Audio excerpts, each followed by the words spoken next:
Hello and welcome to another video about the Harry Potter universe and everything wrong with it. I want to say this up front, this is not a video about plot holes. There might be some in here, but really this is just my running list of issues and nitpicks. The word plot hole gets thrown around a lot, and I can't claim to be immune, but just because the characters don't do something doesn't make it a plot hole. But it might make it annoying. So, get your typing fingers ready. I'm positive there's going to be many comments that disagree with my entries because you guys can't even let me mispronounce the word draft without letting me know many times. Let's get into it. Level 1. Wizard money. Let's start with the first topic that came to my mind when I was starting this list. The wizarding economy, or rather the lack of one. In a world full of spells, dragons, magical chocolate frogs, and jelly beans that taste like puke, the real fantasy is any sort of coherent economic structure. If you thought buying a house in America was hard, wait until you have to show up at closing with 80,000 galleons in the trunk of your car because there's only one bank in the country and no such thing as magical credit cards. Alright, let's take it one step at a time. First, just because I have no other place to mention it, but also because Hagrid explains the way currency works, here's Harry discovering he's a trust fund baby in Philosopher's Stone. All yours, smiled Hagrid. All Harry's. It was incredible. The Dursleys couldn't have known about this, or they'd have had it from him faster than blinking. How often had they complained how much Harry cost them to keep? And all the time there had been a small fortune belonging to him, buried deep under London. Hagrid helped Harry pile some of it into a bag. The gold ones are galleons, he explained. 17 silver sickles to a galleon, and 29 nuts to a sickle. It's easy enough. Right, that should be enough for a couple of terms. We'll keep the rest safe for you. It's a good thing they made it easy to remember because no one has smartphones or Venmo to do the math for them. I say this as a joke because, of course, after I wrote it, I discovered J.K. Rowling has an answer for this that was retconned into place. It comes from Pottermore.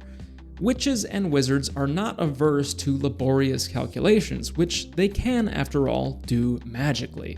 They do not find it inconvenient to weigh in ounces, pounds, and stones, measure in inches, feet, and miles, or pay for goods in nuts, sickles, and galleons. I'm warning you that this is the first of many instances throughout this video where a perfectly good plot hole is ruined by a blog post written 10 years after the fact. So get used to it, I guess. They don't use calculators because of course they don't, but they do have some kind of spell that they cast to help them do mental math. Maybe that's part of the reason they don't have normal classes in school. I also just want to point out while we're on the topic of Harry's fortune, just how poor the Weasleys really are. We see the inside of their vault in Chamber of Secrets, and honestly, I don't know how Harry sleeps at night unless it's literally on a pile of golden galleons. The vaults were reached by means of small goblin-driven carts that sped along miniature train tracks through the bank's underground tunnels. Harry enjoyed the breakneck journey down to the Weasleys' vault, but felt dreadful, far worse than he had in Nocturne Alley when it was opened. There was a very small pile of silver sickles inside, and just one gold galleon. Mrs. Weasley felt right into the corners before sweeping the whole lot into her bag. Harry felt even worse when they reached his vault. He tried to block the contents from view as he hastily shoved handfuls of coins into a leather bag. According to an interview with J.K. Rowling, the approximate value of a galleon is 5 British pounds, though at least she has the decency to mention that the exchange rate varies. God forbid that there isn't any logic to her monetary system. Anyways, that means the Weasleys had maybe $6 or $7 in their vault. Maybe there's been some inflation since then or something, but there's no way that's enough to buy school supplies for each Weasley child. Speaking of that single galleon, do you want to take a guess as to what it's made of? Did you guess pure solid gold? Because of course that's the answer. The value of the coins isn't linked to the value of gold bullion, but that's not totally unusual. Pennies are valued at 1 cent, but if you melt them down, it's worth less than that. If you melt down a penny that's from the mid-1900s, it's worth closer to 3 cents. Too bad if you melt down a galleon, it would contain more than $500 worth of gold. At some point, that difference starts to become problematic. Imagine for a moment the average home in the US. Let's say it costs $400,000. Using Rolling's quick conversion rate and ignoring the exchange rate from pounds to US dollars, that's about 80,000 galleons, or half a ton of gold. What if instead of locking in a mortgage payment, you melted down those galleons and sold the gold? If you do the math, that's about $50 million worth of it, spent on a $400,000 home. I'm not an expert, but even if muggles don't accept galleons, they certainly accept cold, hard gold. Not only does the currency system not make any sense, it's also frustrating to watch characters within the series act in a way that doesn't align with the context of their situation. For instance, the wagers that are made at the Quidditch World Cup. Arthur Weasley bets 1 galleon, which is 95% of his net worth in Book 2. The twins, on the other hand, place an even bigger wager. "We'll bet 37 galleons, 15 sickles, 3 nuts," said Fred as he and George quickly pooled all their money. "That Ireland wins, but Victor Crumb gets the snitch.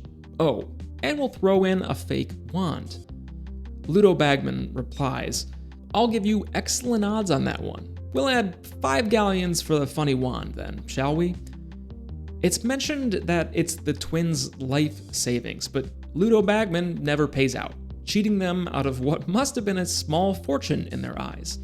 Of course, Harry gives them his winnings from the Triwizard Tournament, but still, no one in this situation, save maybe Harry because he's already loaded, is acting in a rational manner. Mr. Weasley sheepishly bets most of his money, and the twins enthusiastically wager their life savings, and they don't really care that it's lost. One other note here is that Ludo Bagman valued their fake wand at 5 galleons, which must have been a great fake wand considering Ollivander charged Harry 7 galleons for his real wand just a few years prior. Honestly, it's not like I need to see a robust credit-based economic system in order for it to feel real, but when the characters within the story don't function according to their own rules, the stakes kind of fizzle out. That's something of a theme for this entire video. Nitpicks and plot holes definitely, but really, many of these topics are just characters showing an overall lack of congruence with the world that they live in. So, with that, let's transform into our next topic. Polyjuice potions aren't that big of a deal? The Polyjuice potion is introduced in Chamber of Secrets as this incredibly advanced, borderline forbidden potion that requires a month to brew, and before that, a pretty solid understanding of potion making. So, naturally, 12-year-olds manage it with only mild inconveniences. Now, at first, the limitations make sense. You need a bit of the person you're impersonating, so it's not like witches and wizards are constantly sipping on Polyjuice potion. There are some barriers to entry, but the more you think about it, the more ridiculous its underuse becomes and how strange the indifference towards it is. Take the first Wizarding War in Goblet of Fire. We get this ominous rundown from Sirius of how bad things were back then. Alright, I'll try you.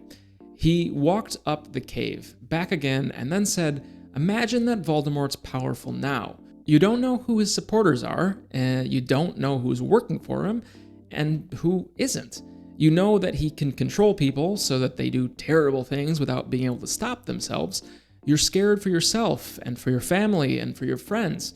Every week, news comes of more deaths, more disappearances, more torturing. The Ministry of Magic's in disarray. They don't know what to do. They're trying to keep everything hidden from the Muggles. Meanwhile, Muggles are dying too. Terror everywhere. Panic. Confusion. that's how it used to be. The wizarding world was in total chaos. No one knew who they could trust. The ministry was useless. Muggle deaths were piling up. It's not really a good time in the Potterverse. And yet, there's no indication that it was illegal or even particularly rare to use a Polyjuice potion. There also doesn't appear to be any way to tell if someone's using a Polyjuice potion aside from quizzing them with secrets or inside jokes or something. If there were, Goblet of Fire would have been a very short book. Honestly, there doesn't seem to be a great counter to the Polyjuice potion. You could have had a passcode, but that's pretty easy to leak, and in a world where mind reading is possible, albeit a difficult skill, passwords don't really seem like a great idea. Honestly, the best solution I would have would be to force someone to cast a Patronus. It basically functions as your wizarding passport, so that might do the trick, but even still, not everyone can cast a Patronus. Not everyone in the Harry Potter world is a skilled witch or wizard.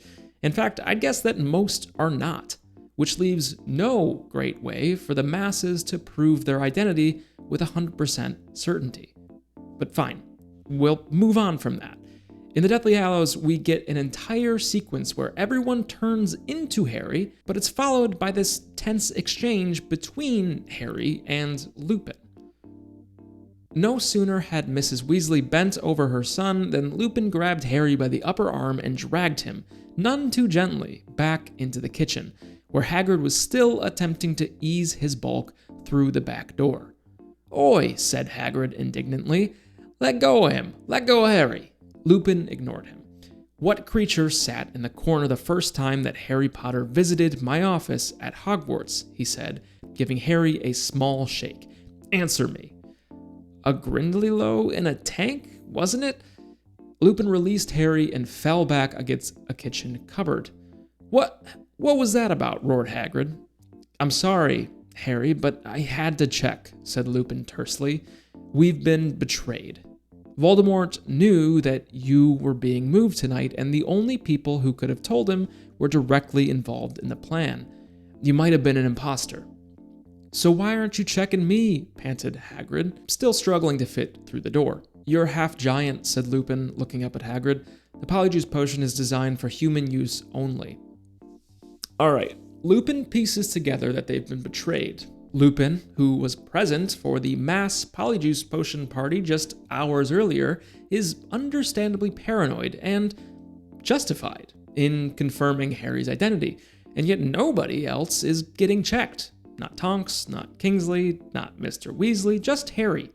Hagrid gets a free pass because he's half giant, that makes sense, but what about everyone else?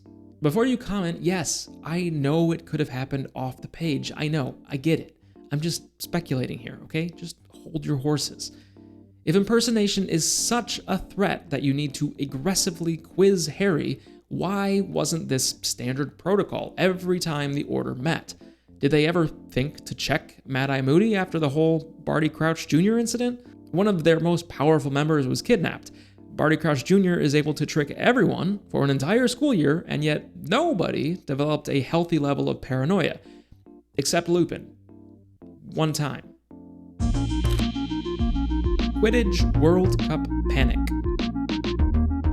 I know this is a video about nitpicking and plot holes, but sometimes I come across something that I really think needs a second look. Case in point, the panic that ensues at the Quidditch World Cup before Harry's 4th year at Hogwarts. Some argue that the over-the-top level of fear shown is not realistic. After all, these are trained magical adults. They should have survived years underneath Voldemort's reign. Why does everyone immediately lose their minds at a handful of Death Eaters levitating, torturing a few muggles? Which, by the way, why is the campsite for the Quidditch World Cup on a muggle-owned campground? Or really, why do they have to be there in the first place? Make up a magical reason to send them away for a week or something. I don't know. Just, don't let them stay there and wipe their minds every 20 minutes. That's not really any better than the Death Eaters. But this is one instance where I actually want to point out something that isn't a plot hole and actually makes a whole lot of sense. First, the Dark Mark.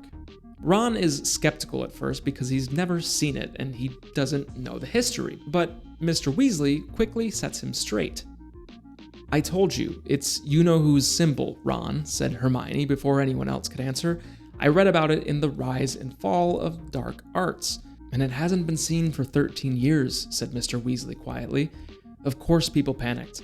It was almost like seeing you-know-who back again. "I don't get it," said Ron, frowning. "I mean, it's still only a shape in the sky. Ron, you-know-who and his followers sent the dark mark into the air whenever they killed," said Mr. Weasley.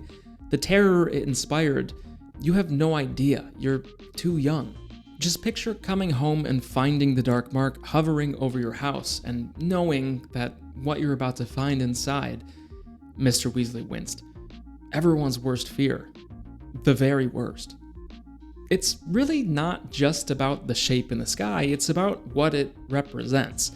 If you saw one over your home, that basically meant the worst had happened and someone you knew or loved was dead inside. So when that skull goes up in the sky for the first time in 13 years, of course people freak out.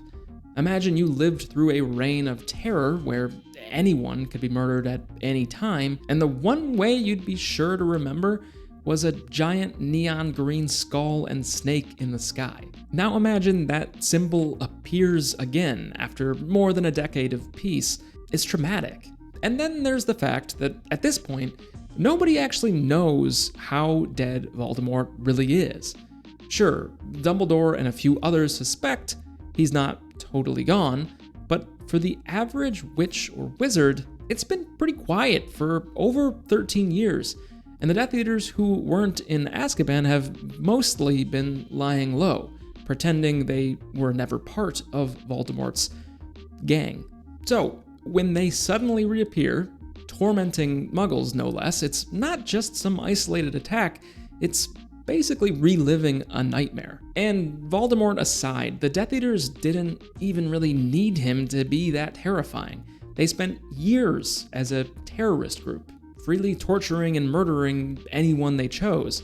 Again, all the more reason for the panic. So the idea that, a good guy with a wand will stop a bad guy with a wand, not the case. All right, enough non-plot holes. Let's get back into the things that really annoy me. Slytherins in the dungeon. Thought you ought to know. For all his wisdom, Dumbledore has a few questionable leadership moments. One, raising Harry for slaughter, basically, but another moment happens pretty early on in Harry's very first year. Quirrell bursts into the Great Hall in a full panic to tell everyone about a problem that he created. Harry was just helping himself to a baked potato when Professor Quirrell came sprinting into the hall, his turban askew and terror on his face. Everyone stared as he reached Professor Dumbledore's chair, slumped against the table, and gasped, "Troll, in the dungeons. Thought you ought to know." Then he sank to the floor in a dead faint. There was an uproar. It took several purple firecrackers exploding from the end of Professor Dumbledore's wand to bring silence. "Prefects," he rumbled, "lead your houses back to the dormitories immediately." Now, setting aside the fact that this is the worst possible way to deliver news of an emergency situation, don't you dare write a comment. I know his goal was to create chaos. You don't need to tell me that. Just keep listening. The real issue comes in Dumbledore's response to lead the houses back to their respective dorms. Sounds reasonable, except for one small detail. The Slytherin dormitories are literally in the dungeons. I'm not sure if we necessarily find that out until book 2, when Harry and Ron are polyjuiced up as Crabbe and Goyle. "The Slytherins always come up to breakfast from over there," said Ron, nodding at the entrance to the dungeons. The words had barely left his mouth when a girl with long curly hair emerged from the entrance.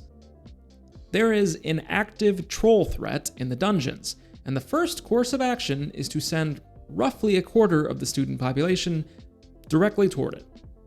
Incredible. Maybe maybe Dumbledore just forgot where the Slytherin common room was. He's been in Hogwarts for decades, but mistakes happen. Maybe he was just caught up in the moment. But what's Snape doing? You'd think at the very least the head of House Slytherin would have the common sense to say, hey, Dumbledore, like, send them somewhere else for like a minute until we take care of the troll issue. But no one, not Snape, not any Slytherin student who just heard Quirrell say that there's a troll in the dungeon. No one stops to think for a minute. At this point, what are the prefects thinking? Do they just start marching the Slytherins down the stairs, hoping for the best? Did anyone at any point pause and think, hey, should we not be doing this? Or did everyone just accept that Dumbledore was a man of mystery, operating on some higher plane of logic, always one step ahead? In the end, it all worked out because the troll conveniently wandered into the girls' bathroom instead, but let's be honest, that doesn't happen every time. And Hogwarts doesn't really have a great track record. Trolls, a basilisk, then Dementors, then basically Voldemort. I would really probably reconsider my school selection if I'm honest. Also, one more point, sorry. In that quote from before, when Harry and Ron are looking for the Slytherin dorm room as Crabbe and Goyle, they meet up with Draco, from whom we learn that the password for the Slytherin dorm is pureblood. Like, what are we even doing here? How are people able to defend the Slytherin house? They're all terrible people. All right, enough of that. We're moving on to level 2. Quidditch. There are a few topics on my list that I just sense are going to be controversial in the comments, but here goes. Quidditch is a completely nonsensical sport. I'm honestly not totally sure where to start with this one, so I'll begin at the beginning, with a problem that I will freely admit is a nitpick. It's not a plot hole. Harry's age. I see you. Before you comment, that's not a plot hole. I know that. But I still have a problem with it. Harry is 11 when he becomes Gryffindor's Seeker. Have you seen 11-year-olds play sports? I get it. He's the chosen one. His dad had a talent for flying, even though he was a chaser, and that's different. And Harry has some natural talent. McGonagall sees him catch Neville's Rememberall in a death-defying dive towards the ground the very first time he's ever flown on a broom, and she decides that he belongs on the team. But he is 11 years old. I'll admit I was wrong when I was nitpicking Victor Crumb being a world star Quidditch player. There's plenty of examples of an 18-year-old superstar. There are not plenty of examples of 11-year-old superstars, especially not in a population size as small as the wizarding community. It's like a D7 school. Don't tell me that 11-year-olds are that good. And let's talk about the game itself. Oliver Wood lays out the rules in Philosopher's Stone, and I want to read the snitch section as a reminder. This, said Wood, is the golden snitch, and it's the most important ball of the lot. It's very hard to catch because it's so fast and difficult to see. It's the seeker's job to catch it. You've got to weave in and out of chasers, beaters, bludgers, and quaffle to get it before the other team's seeker, because whichever seeker catches the snitch wins his team an extra 150 points, so they nearly always win. That's why seekers get fouled so much. A game of Quidditch only ends when the snitch is caught, so it can go on for ages. And on the surface, the rules are fine. You score 10 points per goal with the quaffle, and the seeker's job is to catch the snitch, which is worth 150 points, 15 goals, and it ends the game. If the snitch is worth 150 points, nothing else matters. Oliver Wood says that whichever seeker catches the snitch nearly always wins, which is like saying, yeah, we let everyone fly around for a bit and then the game is decided by one guy at the end. Or, at the very least, the balance of the game is ridiculous. There are a few scenarios. Scenario 1, the snitch is caught very early, long before many points have been scored, meaning those points are useless, as are the other players playing the game. Scenario 2, the game goes on far too long, like the record-setting 3-month-long game, which was more than likely a 10,000 point game, at which point 150 points for the snitch is probably inconsequential. Only in this perfect middle ground third scenario where the game goes on for long enough for a potential 150 point difference to build up does the snitch matter. But also in that case, if the score is 400 to 200, one of those teams is getting blown out. Enter Victor Crumb, world-class seeker who decides to catch the snitch while losing. And he was right.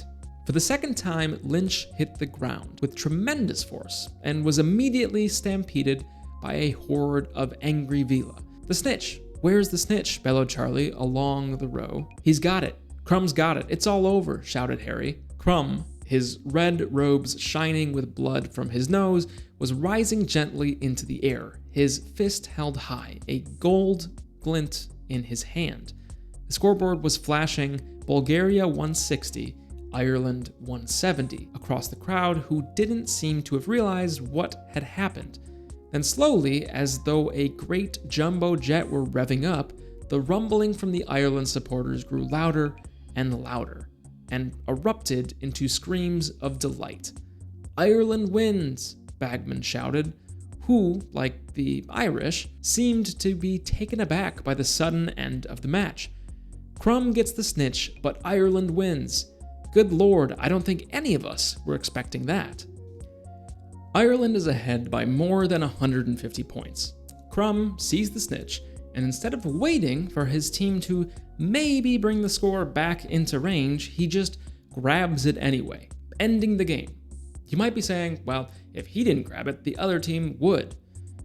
Yeah, exactly, but they were already winning, so again, the snitch doesn't matter. Why doesn't this generational talent just keep distracting the other seeker and hope for a chance to grab the snitch when the points would put their team ahead? He's already caused the opposing seeker to crash directly into the ground twice, so just hold off a little bit longer. Or if your team truly is worse, it's just never gonna matter, so again, what's the point of this game? Imagine watching a football game and then up in the stands there's two players just playing rock, paper, scissors, and the winner decides the whole game. That'd be a ridiculous sport. Why would we play that sport? We're not. We're moving on to the next one. Watching fish swim. On to another type of sport, the Triwizard Tournament. It's supposed to be the ultimate test of magical skill, bravery, and intelligence, a high-stakes, strangely deadly series of tasks that draw massive crowds from students and parents. So you'd think that it'd be fun to watch, right? But of course not. The first task, dragons. That's a good start. Except, of course, that Harry immediately flies away from the stadium where no one can see him, but he's a bit of an outlier on that one. But on to task 2, the breath-holding contest.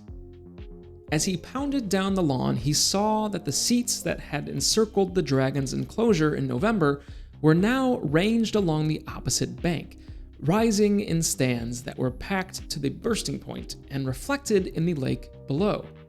The excited babble of the crowd echoed strangely across the water as Harry ran flat out around the other side of the lake toward the judges, who were sitting at another gold-draped table at the water's edge. The stands are bursting with people, and as the timer starts, the champions jump in and immediately disappear. The task is an hour long, and it's just people staring at the lake for an hour. I saw some comments speculating that there would have been some sort of magical screen showing the action for the audience, but I don't think there is any support for that in the text. I think they all literally sat around for an hour and hoped that no one drowned. Which is a ridiculous part of this task. If Harry hadn't saved Fleur's sister, is the implication that they would have let her drown? Is this some sort of offering from Dumbledore to the merpeople? Again, I know that it's talked about in book 5. Somebody mentions that they wouldn't have let the sister drown, but there's plenty. The dragons, how do they stop the dragons from just like one-shotting Harry? These are very clearly real dangerous situations. someone died one time. People can die again. They are dangerous. Anyway, task 3, staring at a bush. They walked onto the Quidditch field, which was now completely unrecognizable. A 20-foot high hedge ran all the way around the edge of it. There was a gap right in front of them, the entrance to a vast maze.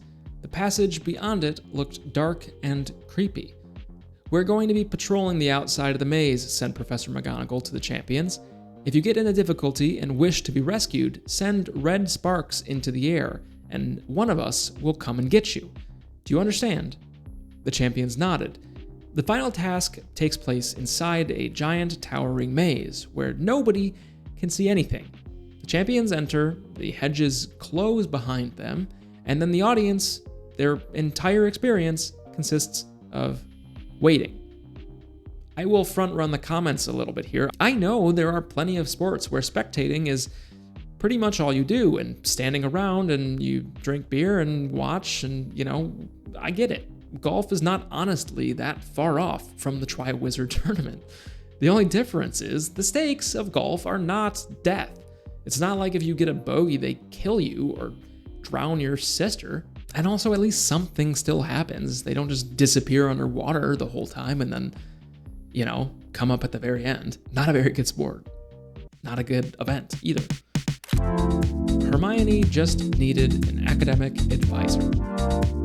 Time turners have probably been analyzed to death here, but time travel itself, at least within the Harry Potter universe, is home to so many potential plot holes.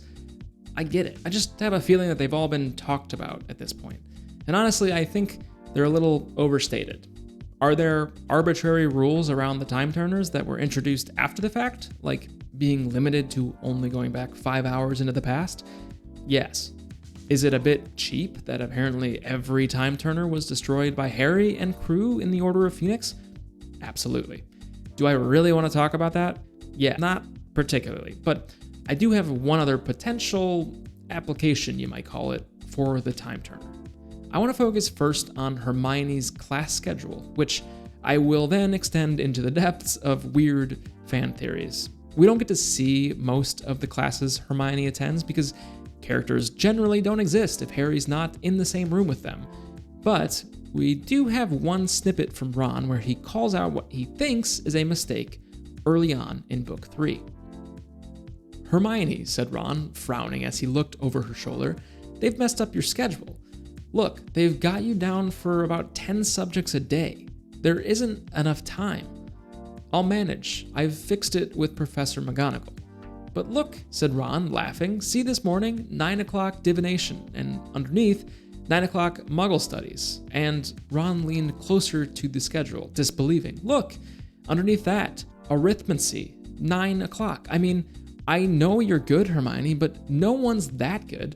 How are you supposed to be in 3 classes at once?" Honestly, a pretty good moment of foreshadowing, which I've got another video on if you want to watch that. Somewhere up here. But it calls up an interesting conundrum. Typically, when we think about the time turner being used, it's for a single copy. You experience your timeline, some external event happens, like someone hits someone in the head with a rock or whatever. You realize in the future that you caused that event, and so you go back in time to create that event. But what if going back once wasn't enough? Because although J.K. Rowling patched the ability to go back years into the past, she doesn't appear to have patched the infinite glitch that's built into time turners. Hermione has at least 3 classes occurring at the same time, meaning there are at least 3 versions of herself running around at any given time. Hermione is a good student, so she obviously doesn't abuse the system, but what about someone using it for more nefarious purposes? A powerful wizard that would know how to cope with seeing copies of themselves. Someone like, Voldemort. I think my issue is that even though the time loops are deterministic, couldn't you still go into a situation intending to use the time turner? I know there's going to be some complaints about this, but pretend you're Voldemort for a second. You have a very important battle happening at the Ministry of Magic. You also could have access to a time turner. Why not enter that situation with the intent to duplicate yourself? Once, twice, 20 times, as many times as you need, just for a couple hours, just to make sure everything goes smoothly. That would mean when you showed up to battle Dumbledore, you would simultaneously show up with a dozen copies of yourself. There's always someone in the comments that has an explanation for why my time traveling conundrum isn't actually a problem, and J.K. Rowling's brilliant and she solved everything and yada yada, but honestly, the time turners are a problem. When I started writing this section, it was gonna be about how Hermione just needed a private tutor or better academic advising, but there's just no way to avoid being drawn into these stranger parts of the time turner. So let's jump back in time one more time to the Chamber of Secrets for our next topic. How didn't anyone notice the Basilisk? The Basilisk is a giant snake. I feel like that fact alone should have raised some serious questions. I know I've talked about the Basilisk probably 15 times on this channel. I think it's the most ridiculous part of this whole story. I think it should have raised some serious questions. Hogwarts isn't exactly a small place, but it's not so big that a 50-foot serpent should be able to slither around completely unnoticed. And yet somehow, for an entire school year, nobody, students, teachers, ghosts, magical paintings, Filch, Peeves, the literal headmaster, manages to see or hear anything unusual. Okay, a couple moments to point out, starting with Moaning Myrtle, who describes her death. "Oh, it was dreadful," she said with relish. "It happened right in here. I died in this very cubicle. I remember it so well. I'd hidden because Olive Hornby was teasing me about my glasses. The door was locked, and I was crying, and then I heard somebody come in. They said something funny, a different language, I think it must have been. Anyway, what really got me was that it was a boy speaking, so I unlocked the door to tell him to go and use his own toilet, and then..." Myrtle swelled importantly, her face shining. "I died." "How?" said Harry. "No idea," said Myrtle in hushed tones. "I just remember seeing a pair of giant, big yellow eyes. My whole body sort of seized up, and then I was floating away." The entrance and exit to the Chamber of Secrets is in her bathroom. That's where the snake comes and goes. And yet, despite haunting this location for decades, Myrtle never once notices a basilisk-sized snake, the basilisk, leaving. Never hears anything, never questions anything. I mean, I guess the lore is that she's just always in there crying by herself and never really looks around. Still, Nearly Headless Nick gets petrified by the basilisk. I feel like Ghost Myrtle would have also been in the splash zone at some point. Also, how did they unpetrify Nearly Headless Nick?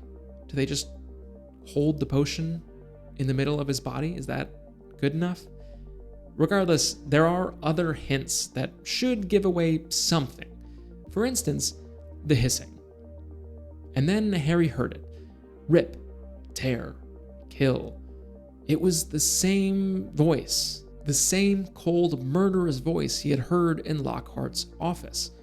He stumbled to a halt, clutching at the stone wall, listening with all his might, looking around, squinting up and down the dimly lit passageway. "Harry, what are you..." "It's the voice again. Shut up a minute." "So hungry. For so long." Okay.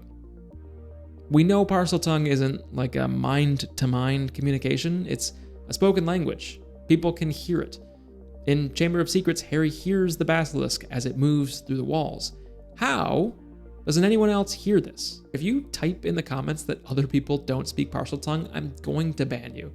I'm not saying they would hear words. I'm saying they would hear the walls hissing, or the sound of a giant snake slithering through old pipes.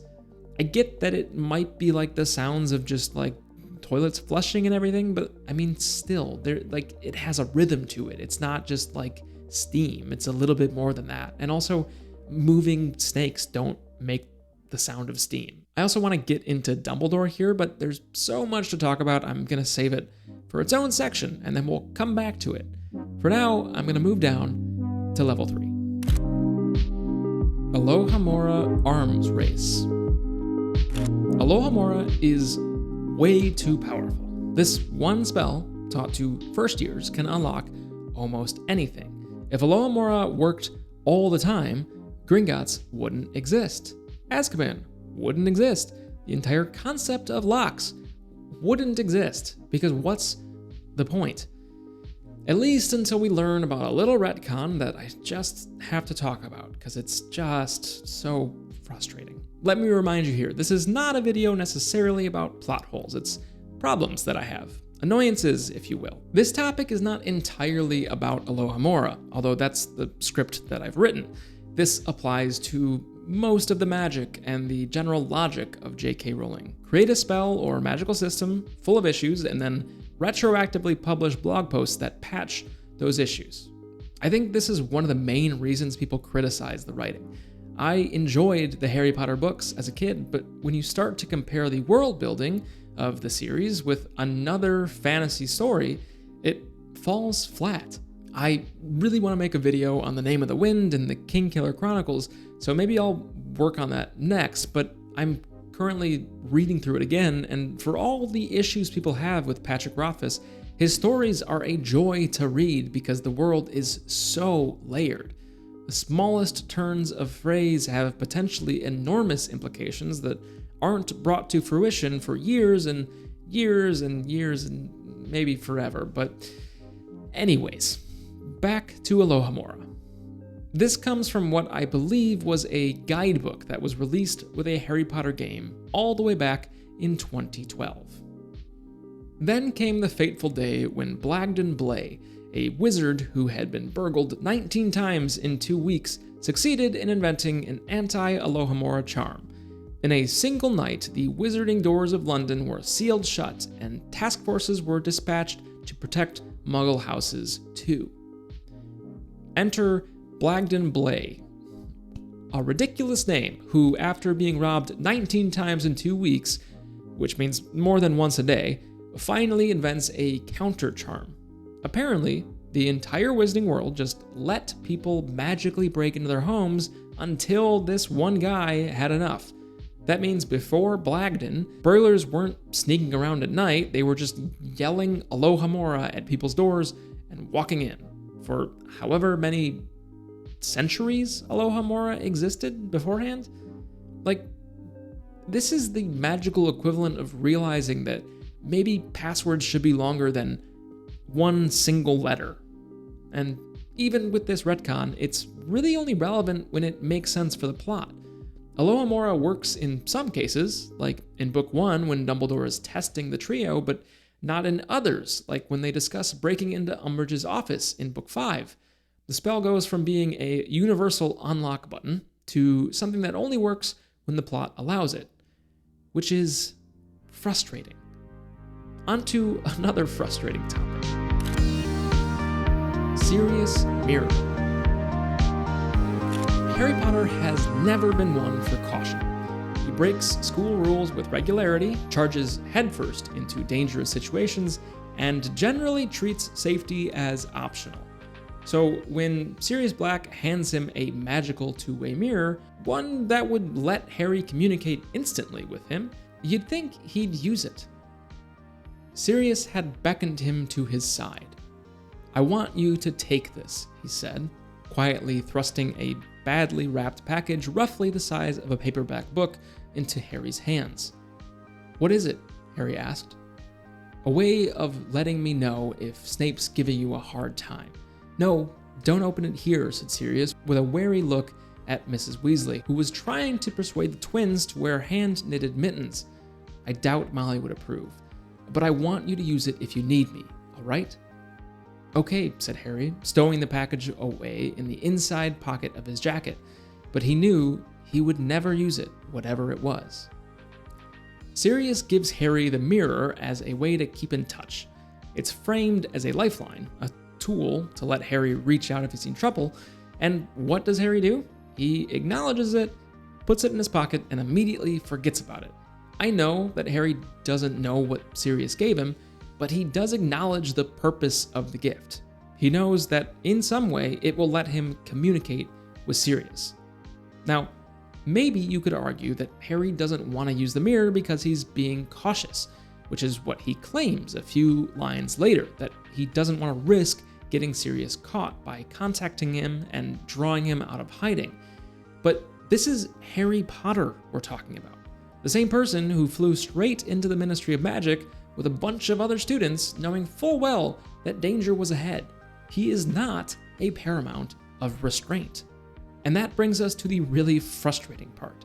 If Harry had used the mirror even once, he would have seen that Sirius was safe at home. Instead, Voldemort lures him to the Ministry. Because if Sirius is really in trouble, then what harm is it to pull out the mirror and try to contact him? Again, I know he doesn't know it's a mirror yet, but the point is the same. He doesn't need to protect Sirius if Sirius is already in trouble. All of this could have been avoided if he just hadn't waited until the end of the book to at least read the attached letter. Harry sank down onto his bed and unwrapped the package. Out fell a small square mirror. It looked old. It was certainly dirty. Harry held it up to his face and saw his own reflection looking back at him. He turned the mirror over. There, on the reverse side, was a scribbled note from Sirius. "This is a two-way mirror. I've got the other. If you need to speak with me, just say my name into it. You'll appear in my mirror and I'll be able to talk in yours. James and I used them when we were in separate detentions." The entire sequence of events that leads to Sirius' death, Harry's vision, his panic, his desperate rush to London, hinges on him not checking in first. Even if he didn't think the mirror was important at the time, wouldn't it have occurred to him later when he was actively worried about Sirius? He never stops to think, wait, didn't Sirius give me something for this exact situation? It's one of those moments where character inconsistency leads directly to the plot happening. Harry is impulsive, but only when the story needs him to be. He's reckless, but not in the way that would actually prevent disaster. And as a result, the entire tragedy of Order of the Phoenix ends up hinging on something that doesn't really feel authentic to Harry. Of course, you could argue that it's just a part of the tragedy. Harry's grief over Sirius makes him realize what he could have done differently, but it just feels like a moment where the plot needed Harry to act out of character in order to function and move forward. The kid who never gets presents, never thinks about the actions of his consequences, doesn't open a present from the godfather he sees as his only family. I know this one sticks in a lot of people's head as pretty glaring, but I'd love to hear your thoughts in the comments, so let me know. Also, about halfway through this video, if you are enjoying it, please feel free to like the video, add your own comments in here, and maybe consider subscribing as well. It's 100% free, and it means a lot to me. It helps the channel grow. I appreciate it. On to the next one. Harry's grand plan. Harry's decision about what to do with the Elder Wand in the Deathly Hallows raises a lot of interesting questions. In theory, his plan sounds noble and relatively simple. Return the wand to Dumbledore's tomb, let it die with him as the owner, and when he dies a natural death, the cycle of power that has plagued the wand for centuries ends. On paper, this seems like a peaceful resolution, something Harry would strive for, but when you think about it, this plan relies pretty heavily on a series of very optimistic assumptions.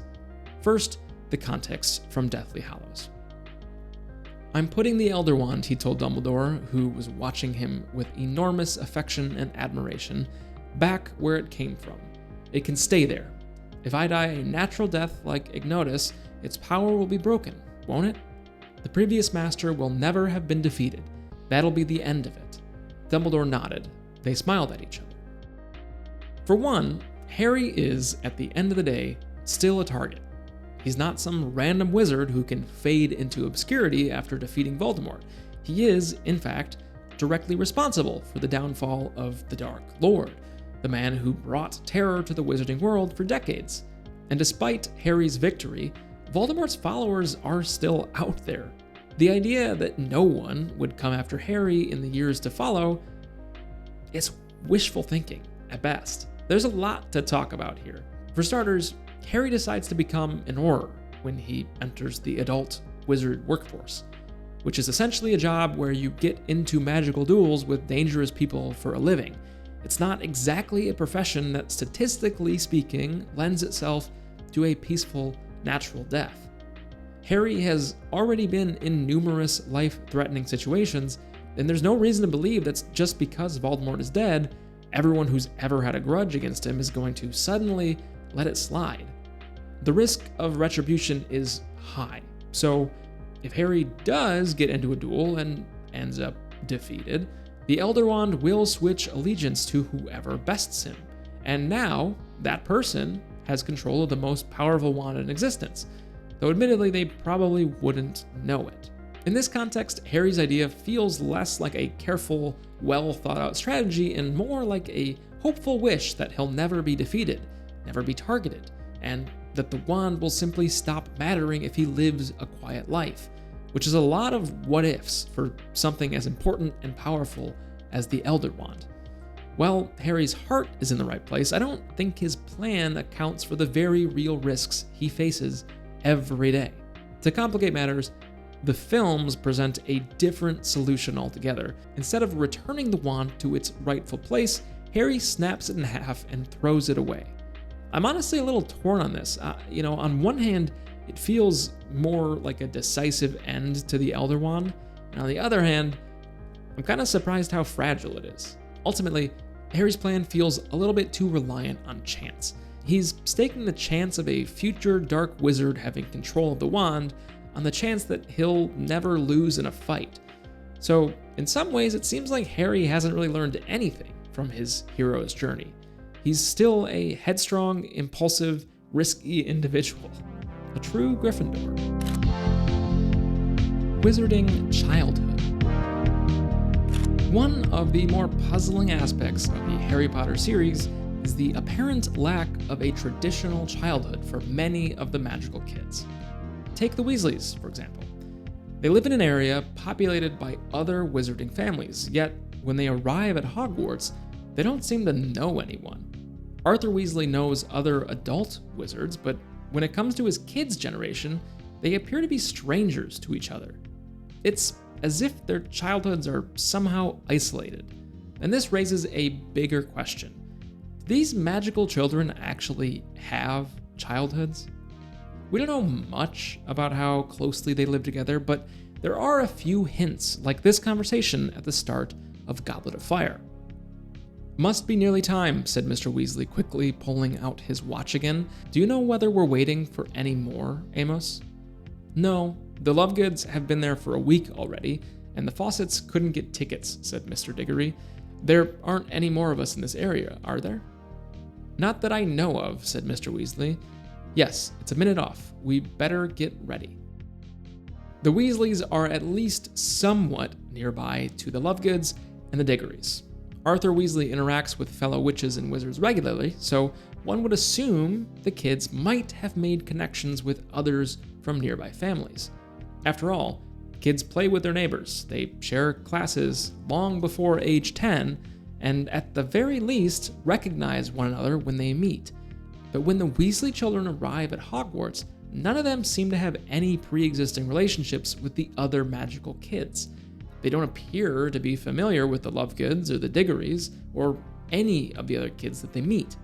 The lack of childhood interactions is especially odd given that many of these kids are growing up in a relatively small, magical society, where families tend to live close to each other and often have ties to one another. How do they socialize outside of school?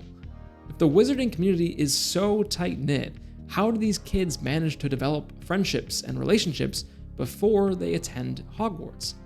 One possible answer is the risk of Muggle involvement. Wizarding society has sworn themselves to secrecy, separating almost entirely from the Muggle world, but I do wonder if, in practice, that separation is not so hard and fast. While they might not reveal their magical talents, I have no doubt the network of wizard families that are friends with Muggle families is larger than you would probably expect. The main issue I see with this is that kids talk about everything. I'm not sure how you could reasonably expect a kid to keep their magical abilities a secret. Sure, muggles wouldn't believe a 5-year-old talking about magic, but what about when they accidentally demonstrate it with some sort of emotional outburst? Kids do that all the time. The emotional outburst part. Harry's first time doing magic is in the middle of a crowded zoo. I'm not sure that there would really be anything stopping magical occurrences from happening at the local mall every day. There are a couple updates and corrections I want to make after filming this section. I was looking around a little bit more, and it does seem possible for them to go to elementary school, but according to J.K. Rowling, most wizarding children, like the Weasleys, seem to be homeschooled. Harry mentions getting into trouble in school in the first couple chapters of Philosopher's Stone, but mostly because he lives with his muggle relatives who fully intend on keeping him away from the magical community and living under the stairs forever. I'm not sure. I don't think this invalidates the point. I still think it's strange that these children seem so isolated, and them being homeschooled and cut off from society might make matters even worse. Sorry to all my homeschool viewers out there, but I'm sure your childhood was great. There's no time to dwell on this. We have to move down to level 4. Other uses for taboos. In Deathly Hallows, the taboo is introduced as a tracking spell. It's placed on Voldemort's name, which allows anyone with the proper magical prowess to find anyone who dares speak it. This is a clever way for Voldemort to try and capture members of the Order of the Phoenix, though I do have my doubts that the Order are the only people saying Voldemort's name.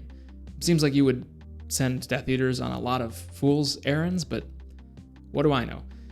But if we take a step back, one question keeps coming to mind. Why limit the taboo to just Voldemort's name? And why is he the only one to use it? Ron explains the basic premise of the taboo when he's talking about its function. Exactly. You have to give them credit. It makes sense. It was only people who were serious about standing up to him, like Dumbledore, who ever dared use it. Now they've put a taboo on it. Anyone who says it is trackable. Quick and easy way to find Order members. It makes sense for Voldemort's forces, but what about the good guys? A magically enforced listening spell that could be used for, say, emergency communication. If Harry had known about the taboo earlier, he could have used it as a distress signal, instead of awkwardly trying to reach Dumbledore through coded messages. He could have just placed a taboo on a unique phrase like Dumbledore help, and the moment he said it, Dumbledore or another member of the Order could have apparated to his side. It's hard to believe that in a world where magic can detect underage spells and track disapparation or the use of the flu networks, nobody thought to use a taboo for anything except for Voldemort. I will say there's one potential exception for this, and of course it comes from Dumbledore. It seems like the Deluminator, his putter-outer, functions in a somewhat similar way to the taboo. He, or potentially anyone using it, is able to hear others when they are talking about him. I still feel like there were potential other uses depending on how magically difficult it is to set up a taboo, though. So, if a taboo can be placed on a name to track those who speak it, why couldn't it be used for other, more strategic purposes? Imagine a scenario where the Ministry of Magic, or any government with enough power really, uses the taboo to monitor or suppress dissent. Instead of just Voldemort's name, the taboo could be placed on words like freedom or revolution or like down with Prime Minister Fudge, you know? They might not instantly capture someone for saying a flagged word, but they would definitely go on a list. It's hard not to see how this could be used as a tool for political control. After all, in Order of the Phoenix, the Ministry already demonstrates a tendency to control information. Under the leadership of Cornelius Fudge, the Ministry is more concerned with maintaining power than protecting the public. So it's entirely plausible that the Ministry could take the concept of the taboo and turn it into something much, much worse. If the taboo were expanded You would have a kind of magical thought police, where speaking the wrong words could mean a little trip to Azkaban. I mean, probably not Azkaban, but you get the point. I'm basically picturing a wizarding version of the NSA. Now, you might be saying, isn't that a little bit far-fetched? But is it really? In a society already heavily influenced by magic and governed by laws that clearly favor those in power, it doesn't seem like a stretch to think that the taboo could be weaponized in that way? I mean, sure, the ministry wouldn't do it immediately, but over time, why wouldn't the ministry use it to silence critics? The only other counterpoint I at least want to mention here is that different sources will mention the taboo as dark magic.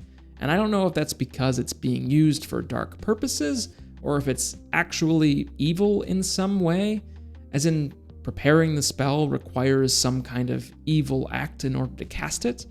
If that's the case, I can understand why it isn't used by the good guys, but if not, it seems like it would have been pretty useful. You could create a plethora of taboo signal words serving different purposes.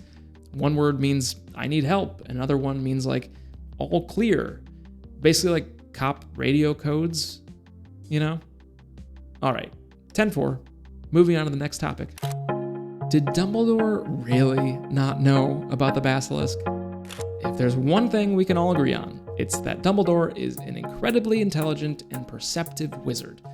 He sees through deception, manipulates events years in advance, and basically functions like an omniscient deus ex machina plot driver in the series. So, how is it that a series of attacks at Hogwarts, matching almost the exact circumstances of the attacks that happened 50 years earlier, was a complete mystery to him? And before you say that it wasn't an exact match, the diary describes the situation to Harry word for word. Of course I know about the Chamber of Secrets. In my day, they told us it was a legend, that it did not exist, but that was a lie. In my 5th year, the chamber was opened and the monster attacked several students, finally killing one. The Chamber of Secrets attacks follow a pattern. Students are petrified, the victims all saw something before it happened, and there's a clear connection to a monster lurking in the pipes. If the reader can put together the clues, surely Dumbledore should have been able to as well. And yet, despite the fact that he was at Hogwarts during the original incident, he seems strangely unable to put the pieces together the second time around. Consider Myrtle's testimony of her own death, something I don't doubt Dumbledore would have heard from her as well. I read this quote earlier in the video, but remember she talks about hearing a different language, and she also mentions giant yellow eyes and then seizing up and dying. Now, I'm not sure if we know when Myrtle showed up as a ghost. I don't know if it's immediate or if you can spend some time in that limbo space before coming back, but she was the only student who died in the attacks. Surely Dumbledore would have asked Ghost Myrtle how it happened at some point, sometime in the last half century. Even if he didn't ask, I feel like the clues are pretty evident.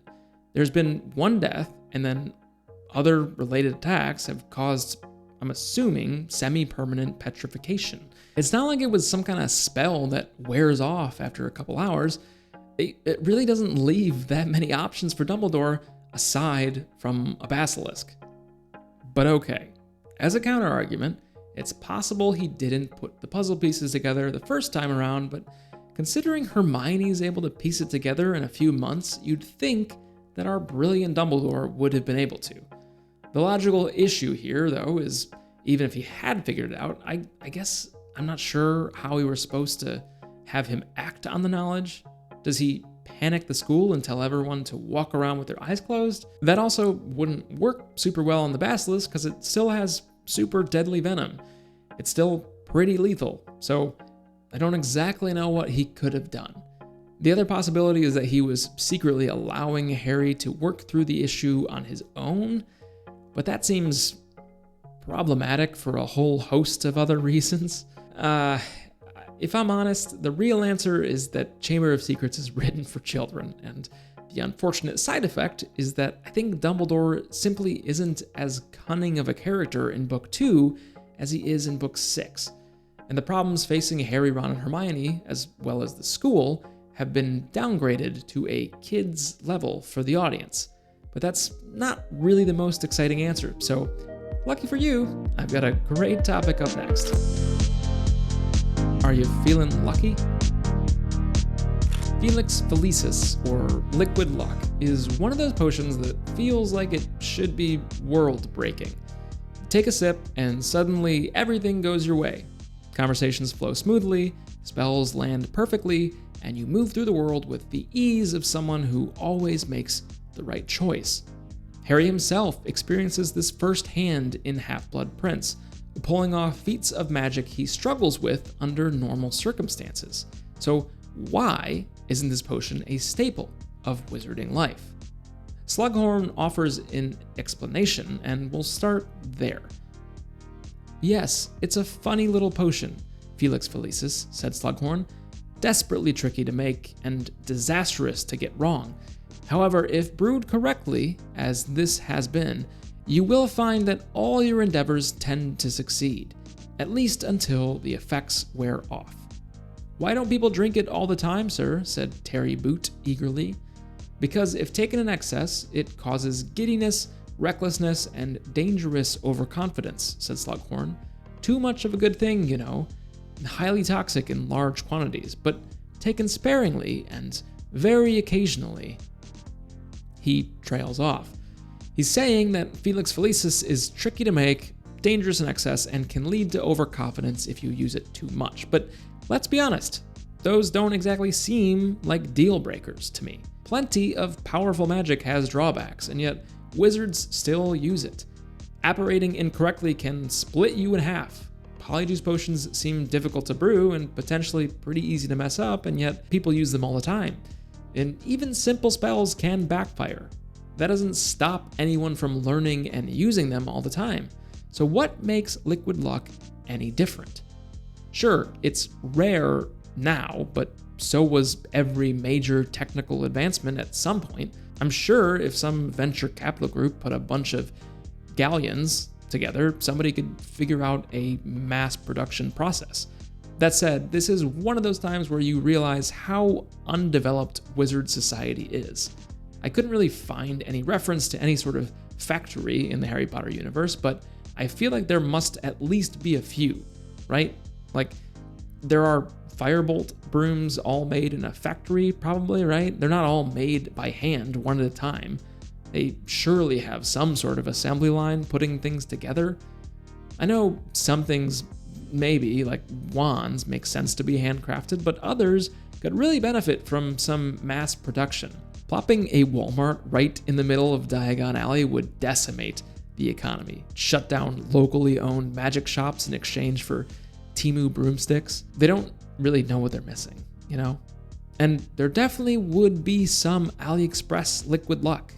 Anything that made it slightly less rare would completely change Wizards' approach to everything. And if the concern is recklessness, well, there are plenty of other reckless activities I feel like they could cut out before they would have to worry too much about overconfidence. There are ways to regulate dangerous substances, dosage guidelines, controlled access, medical supervision. If Felix Felicis makes you dangerously overconfident in high amounts, the logical response wouldn't be abandoning it, but instead using it responsibly. Then there's the question of ethics. If someone takes Liquid Luck before an important event, does that count as cheating?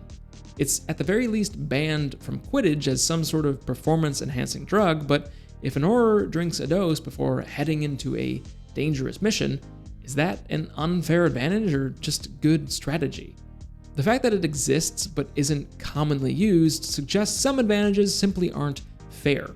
But that's a bit strange considering how much of magic is about finding advantages, whether it's Veritaserum in interrogations or casting nonverbal spells to make it harder for your opponent to counter. There's no reason not to also throw Liquid Luck into the mix. I guess overall, my issue is that every character in the book acts like Liquid Luck is black and white. You either take it or you don't. But everyone seems to be ignoring the fact that it fundamentally makes you more successful. The potion itself doesn't kill you, so as long as you could take it consistently, you would just be better. The first wizard that figures out how to make enough to drink a bottle every morning is going to be the first wizarding billionaire, or however many galleons that takes. Free hats for everyone. Hermione's entire arc with SPEW, Society for the Promotion of Elfish Welfare, is such a strange one.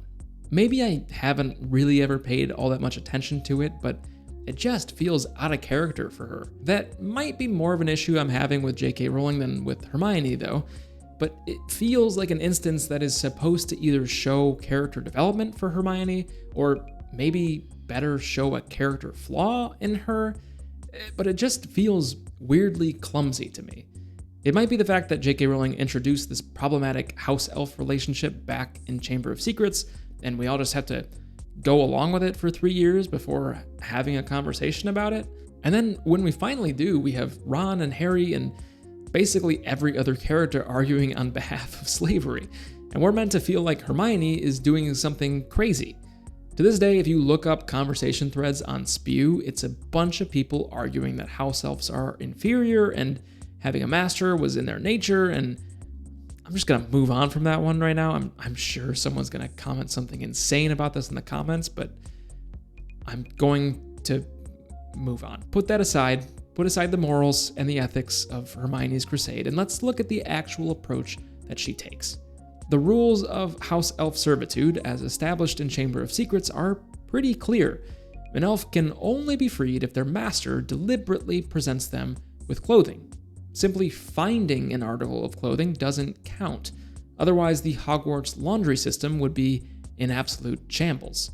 And yet, Hermione spends her school year knitting hats and socks and leaving them around the castle, hoping unsuspecting elves will accidentally liberate themselves. This isn't so much a well-planned activism campaign as it is magical entrapment, I guess. Even Ron, who isn't a paramount of good morals, points out how ethically dubious it is to trick someone into a life-altering decision. "What in the name of Merlin are you doing?" said Ron, watching her as though fearful for her sanity. "They're hats for house elves," she said briskly, now stuffing her books back into her bag. "I did them over the summer. I'm a really slow knitter without magic, but now I'm back at school, I should be able to make lots more." "You're leaving out hats for house elves," said Ron slowly. "And you're covering them up with rubbish first?" "Yes," said Hermione defiantly, swinging her bag onto her back. "That's not on," said Ron angrily. "You're trying to trick them into picking up the hats. You're setting them free when they might not want to be free." "Of course they want to be free," said Hermione at once, though her face was turning pink. "Don't you dare touch those hats, Ron." She left. Ron waited until she had disappeared through the door to the girls' dormitory, then cleared the rubbish off the woolly hats. "They should at least see what they're picking up," he said firmly. But let's take a step back. Maybe this isn't a plot hole so much as a moment that is supposed to show Hermione's flaws. It's a moment where just because a character does something wrong, even if it's nonsensical, it doesn't have to be a plot hole. She's brilliant, but she's also a little self-righteous and doesn't always consider perspectives outside of her own. The house elves she's trying to free don't want to be freed, apparently. Ignoring, of course, that there's like a generational systemic issue at play here, she still can't force a dramatic life change on someone else. And her being blinded by her own beliefs, so much so that she has developed a laughably flawed plan, is part of her character development. There's also the question of why the elves don't just leave the hats where they are. We later learn that the Hogwarts house elves are avoiding the Gryffindor common room entirely because they either find it insulting and or don't want to risk being freed. "Winky is still drinking lots, sir," he said sadly, his enormous round green eyes, large as tennis balls, downcast. "She still does not care for clothes, Harry Potter, nor do the other house elves. None of them will clean Gryffindor Tower anymore, not with the hats and socks hidden everywhere. They finds them insulting, sir." The drinking thing is a weird part to have in here for the elves, but I mean, whatever. Lastly is one other wrinkle here, in that I'm not totally sure if the logic is consistent with how Dobby is free in the first place. Harry tricks Lucius Malfoy into giving Dobby a sock. I thought it had to be on purpose, though. I think J.K. Rowling is on record saying that house elves can do laundry without issue, so clearly there has to be something else behind the transfer of clothing ownership, some kind of intentionality. I don't honestly know if there's a clean answer for this, though, so I'll let you all sort it out in the comments as we head down to our fifth and final level. Werewolf cubs? Hagrid's expulsion from Hogwarts is one of many issues I have with Harry Potter, and it all starts with a little bit of deception from Tom Riddle. After Moaning Myrtle is killed by the Basilisk, Riddle realizes Hogwarts is on the verge of being shut down. Rather than let it happen, though, he finds the perfect scapegoat in Hagrid, who's already known for collecting dangerous magical creatures. "It's all over," he said. "I'm gonna have to turn you in, Rubeus. They're talking about closing Hogwarts if the attacks don't stop. Woody, I don't think you meant to kill anyone, but monsters don't make good pets. I suppose you just let it out for exercise, and it never killed no one," said the large boy, backing against the closed door. From behind him, Harry could hear a funny rustling and clicking. "Come on, Rubeus," said Riddle, moving yet closer. "The dead girl's parents will be here tomorrow. The least Hogwarts can do is make sure that the thing that killed their daughter is slaughtered." "It wasn't him," roared the boy, his voice echoing in the dark passage. "He wouldn't. He never." Tom Riddle frames Hagrid for harboring a deadly monster, one that supposedly escaped and killed a student. Hagrid is expelled, and the entire incident is brushed under the rug for decades. But there's this bizarre little detail buried in Riddle's explanation to Harry decades after the incident. While accusing Hagrid of harboring a monster, he tosses in a claim that Hagrid was also raising werewolf cubs under his bed, and yet somehow people believed it? "It was my word against Hagrid's, Harry." Well, you can imagine how it looked to old Armando Dippet. On the one hand, Tom Riddle, poor but brilliant, parentless but so brave, school prefect, model student. On the other hand, big blundering Hagrid, in trouble every other week, trying to raise werewolf cubs under his bed, sneaking off to the Forbidden Forest to wrestle trolls. But I admit, even I was surprised how well the plan worked. Let's pause for a second. This is a school full of trained witches and wizards, most of which should at least be passingly familiar with werewolves. They're like a core magical creature. Surely someone should have known that this is not how werewolves work. Werewolves are humans who transform into werewolves during the full moon. There's no mention anywhere in the books about them existing as a separate species at any stage of life. So what exactly did the school think Hagrid had under his bed? A bunch of, babies? Baby humans turning into werewolf cubs once a month? Or just a bunch of normal wolves that they assumed were werewolves because Hagrid had them? Either way, it's a bizarre leap in logic, especially in a murder investigation. At least this was my line of logic, and maybe this was another example of authority figures and Harry Potter ignoring logic and siding with whatever serves their purpose. But of course, J.K. Rowling couldn't resist adding on to the lore with a 2015 Pottermore post confirming that werewolf cubs do, in fact, exist. One curious feature of the condition is that if two werewolves meet and mate at the full moon, a highly unlikely contingency which is known to have occurred only twice, the result of the mating will be wolf cubs which resemble true wolves in everything except their abnormally high intelligence. They are not more aggressive than normal wolves and do not single out humans for attack.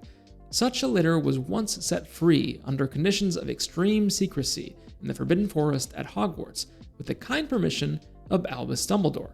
The cubs grew into the beautiful and unusually intelligent wolves, and some of them live there still. So let's pause again, because this raises some genuinely ridiculous implications. First, the obvious one. If two werewolves don't conceive during the full moon, what happens then? Do they have a human baby? And if so, does that baby turn into a wolf on the first full moon? That one is apparently no. Lycanthropy, the werewolf curse, is not hereditary, so the baby would be fine. But the more unsettling questions are what happens in the reverse order. If a werewolf gets pregnant as a human, but gives birth during the full moon, what exactly is coming out? And the even worse scenario, as if it can get any worse, is how were those werewolf cubs born? At some point, a human witch had to give birth to something that wasn't a human. For some reason, they don't cover any of that in the books or movies. I'm not sure why J.K. Rowling needed to introduce this little piece of lore into the series. I'm not really sure what it accomplishes aside from creating these horrible implications, but let's stop thinking about it and move on to the next topic. Triple the wand, triple the spell. In Harry Potter and the Deathly Hallows, we see Harry pull off a bizarrely powerful feat, a triple spell, where he combines 3 wands into one massive attack. This happens in the midst of a battle when Harry grabs a few wands from Draco and starts blasting. As Ron ran to pull Hermione out of the wreckage, Harry took his chance. He leapt over an armchair and wrestled the 3 wands from Draco's grip, pointed them all at Greyback, and yelled, "Stupefy." The werewolf was lifted off his feet by the triple spell, flew up to the ceiling, and then smashed to the ground.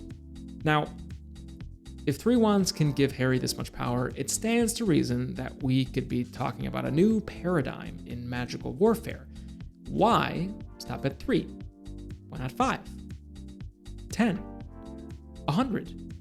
Imagine a wizard with an arsenal of wands. The mechanics of how wands work are already a little vague. Each one is unique, and the connection between a wizard and their wand is important for the success of their magic, but suddenly, Harry's casting a spell that combines Draco's wand, Bellatrix's wand, and Wormtail's wand. Does this mean that the magic from all 3 wands just stacks on top of each other, multiplying the power of the spell?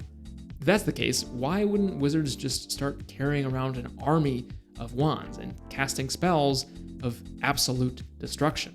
If Harry's ability to combine 3 wands makes the spell more powerful, wouldn't that logically lead to a wizard arms race where people just try to acquire as many wands as possible to strengthen their magic? We would see entire markets dedicated to wand stacking. And because the barrier to owning a wand seems to primarily be money, Harry's wand is 7 galleons, remember? So do the math, I don't know, $35 for a wand, basically 1 Uber Eats for a wand. A rich wizard could, good or bad, conceivably have 10 or 20 wands. Why stop at 3? The triple wand spell opens a lot of doors that I think J.K. Rowling would have rather left closed. I know it would be easy to say that this is some sort of extraordinary circumstance and that this normally wouldn't work, but I just don't think that's true. And similar to Liquid Luck, I think there would be a lot of innovation around this possibility. I know we're all picturing trying to hold 3 individual wands at once, but there's no reason you couldn't package them up in a more ergonomic way. It's not like wands weigh that much. You could put 10 wands into a single cylinder about the size of a baseball bat. Add on like a slim ergonomic handle for you to hold, and suddenly you've got a beefy 10x wand that would outclass anyone dumb enough to duel you. In the grand scheme of things, this seems more like an oversight than anything, and because Harry Potter's magic is a soft magic, that is, there's not like real costs to performing the magic, a more difficult spell doesn't really drain you of more energy. There isn't really a reason not to use multiple wands. And again, why not take it further? Why not combine the magic of 100 wands to have the power to obliterate entire armies? It seems like the kind of thing that could start a very dangerous arms race in the magical world. How did Sirius buy Firebolt? On to a topic that just really is more confusing than anything else. Harry receives a Firebolt from Sirius Black. It's a moment that obviously feels great. Harry gets a world-class broom. He should dominate it on the Quidditch pitch now, but how does he really get it? If Sirius Black is the most wanted criminal in the wizarding world, how does he manage to buy a top-of-the-line broom? First, let's look at the letter from Sirius. There is something I never got around to telling you during our brief meeting. It was I who sent you the Firebolt. Ha, said Hermione triumphantly. See, I told you it was from him. Yes, but he hadn't jinxed it, had he, said Ron. Ouch.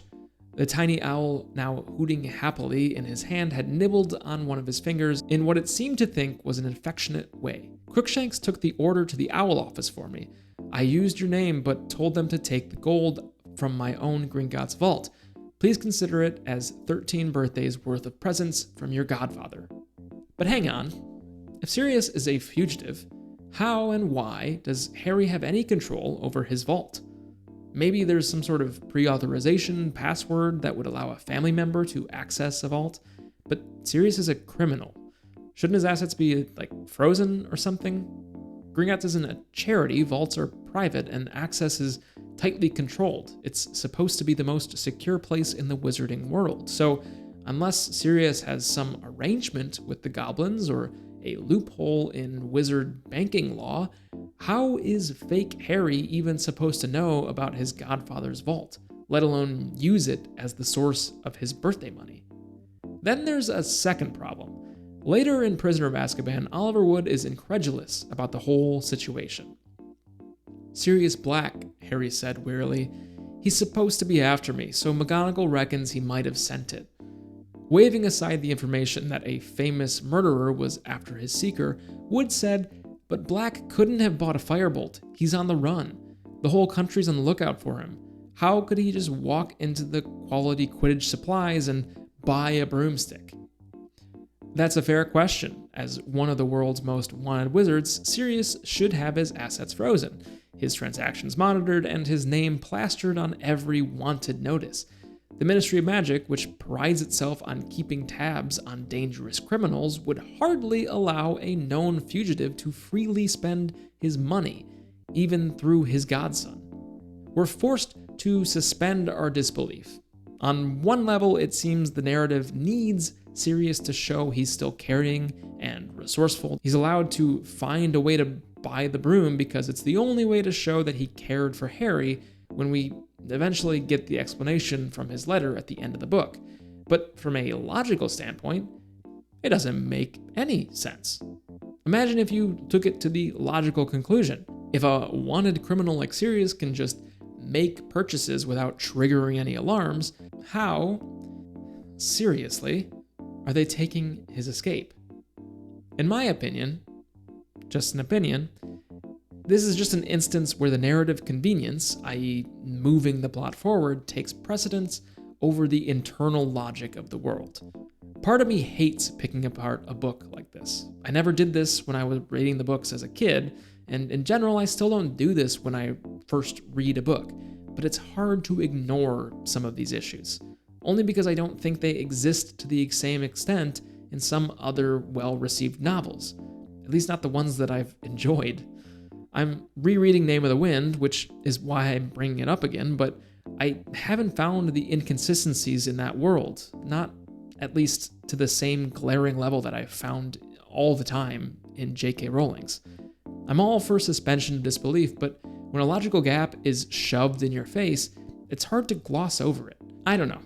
Maybe I'm alone in this feeling, but something tells me I'm not. Where did Voldemort's wand go?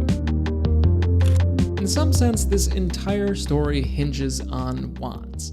In particular, the link between Harry and Voldemort's. There are several moments where this link is a major plot point, the most obvious being the priori incantatem effect that happens when Harry portkeys to the graveyard at the end of the hedge maze in Goblet of Fire, but there's a huge question at the center of this that I want to bring up. How does Voldemort still have his original wand? J.K. Rowling claims that Wormtail is the one to salvage the wand, and I agree it's the most likely solution, but that doesn't mean it's a good one. Wormtail, desperate to curry favor, salvaged it from the place it had fallen and carried it to him. I admit that it would have been a bit of a feat for a rat, but they are highly intelligent creatures. I've got a number of issues with this, but we'll start with the house itself. There's a sign outside the Potter's ruined home, both of these hidden from passing muggles.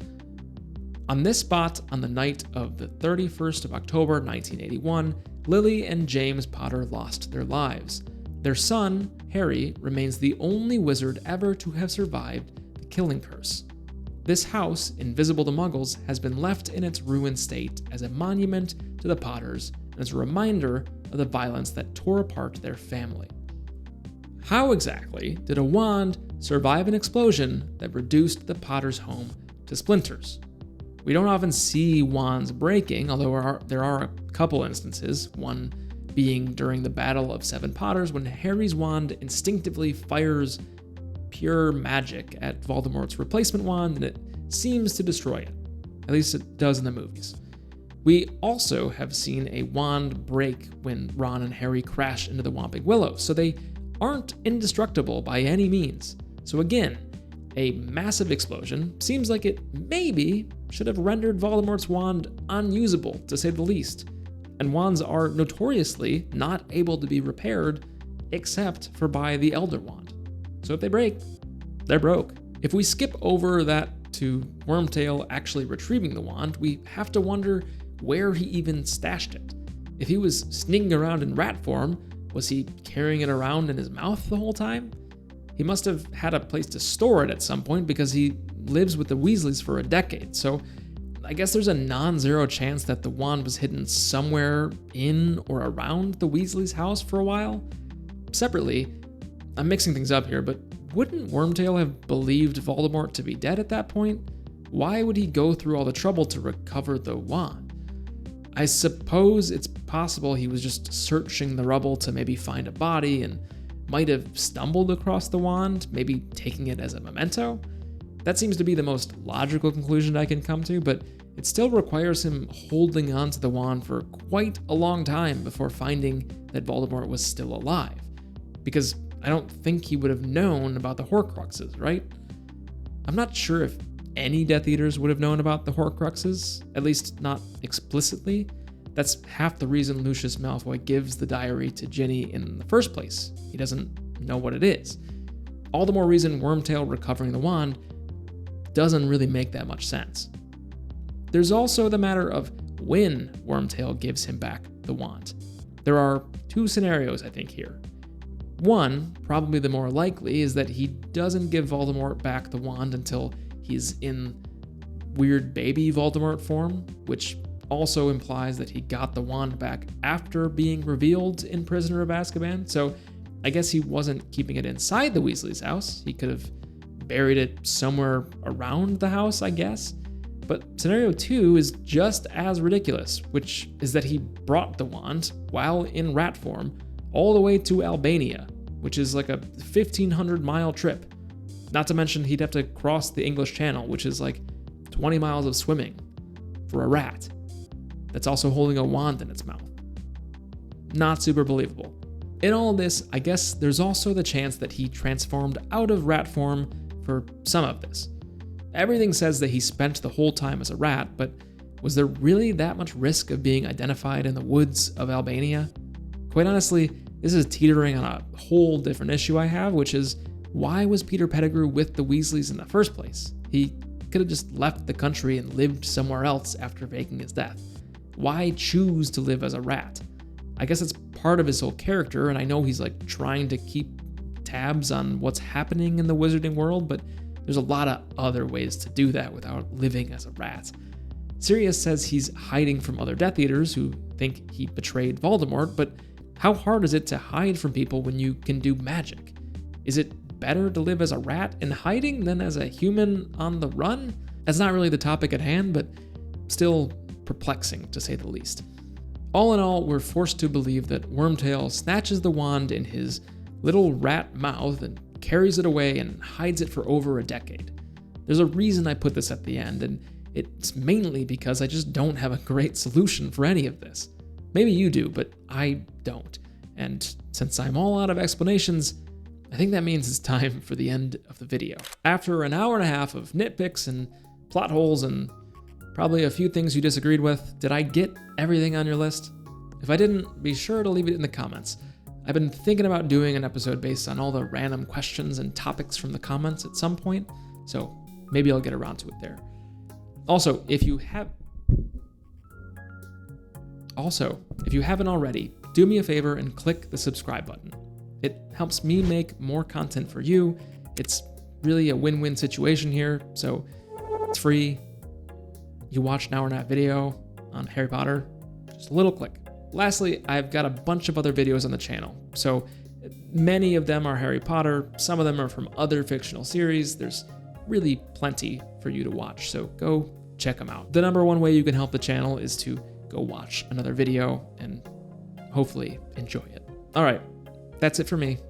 Thanks again for watching. See you next time.